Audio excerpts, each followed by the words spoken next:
안녕하십니까? 김종수입니다. 오늘은 주택을 상속을 받았을 때 이 상속받은 주택을 양도를 하게 되면 어떤 세금 문제가 있을지, 그리고 어떤 중요한 조치가 필요한지에 대해서 설명을 드립니다. 예를 들어서 주택이 없는 사람이 주택을 하나 상속을 받게 되면 이 주택은 1세대 1주택자가 되기 때문에 이 주택을 2년간 보유를 하다가 팔게 되면 양도소득세를, 비과세를 받게 됩니다. 그러면 세금 문제는 없고요. 그다음에 주택을 한 주택을 가지고 있던 사람이 주택을 또 하나 상속을 받게 되면 1세대 2주택자가 되는데요. 그때 상속받았던 주식을 먼저 팔게 되면 양도소득세가 과세가 됩니다. 이때 주의할 사항을 설명을 드립니다. 상속세를 신고를 하고 그다음에 국세청이 최종적으로 검토를 하는 이 과정을 보게 되면요. 사망일 이 날로부터 6개월 이내 상속세를 신고를 해야 됩니다. 그다음에 신고를 하고 나면 그로부터 9개월 이내에 국세청이 그 신고 내용을 검토를 해서 최종 상속세를 결정을 하게 됩니다. 오늘 말씀드릴 내용은요. 사망일로부터 6개월 신고 기한 그리고 추가적인 9개월 국세청 검토 기한 이 사이에 상속받았던 주택을 양도를 하게 되면 어떤 문제가 생기는지에 대해서 설명을 드립니다. 첫 번째 상황은요. 상속 재산으로 신고를 한 금액보다 더 싸게 팔았다면 을 설명을 드립니다. 예를 들어서 상속세 신고를 할 때 상속받은 주택을 만약에 5억 원으로 신고를 했다고 가정하고요. 그리고 나서 그 주택을 실제 양도를 할 때 양도 금액이 4억 원으로 더 낮게 팔았다고 가정을 합니다.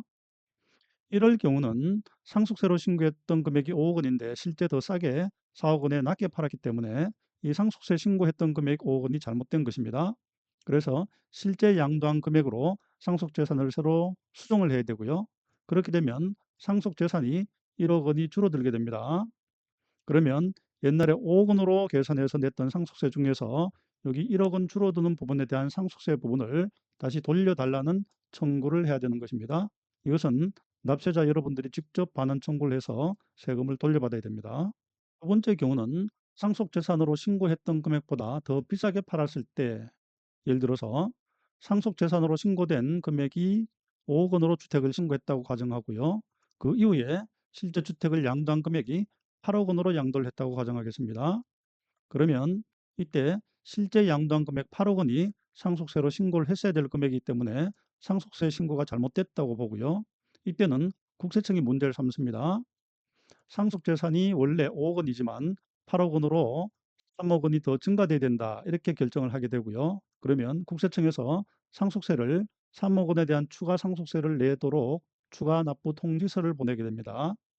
그러면 어쩔 수 없이 상속세는 더 추가해서 낼 수밖에 없고요. 근데 여기서 여러분들이 하실 일은 이 주택을 실제 양도할 때 8억 원으로 양도를 했고 여러분들은 이 주택의 취득 원가를 5억 원으로 계산을 하게 됩니다.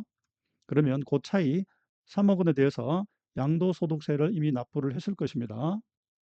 그러나 상속세 신고된 금액이 8억 원으로 수정이 되게 되면 취득가액이 8억 원으로 수정이 되고요. 그러면 취득가액 8억 원과 양도가액 8억 원이 동일한 금액이 되기 때문에 양도소득은 내지 않아야 됩니다. 그러나 이미 양도소득세를 냈기 때문에 여러분들이 이미 냈던 양도소득세를 돌려달라는 반환 청구를 해야 된다는 것입니다. 이렇게 해서 상속받은 주택을 조기에 양도를 할 때 그때의 주의사항에 대해서 두 가지 설명을 드렸습니다. 감사합니다.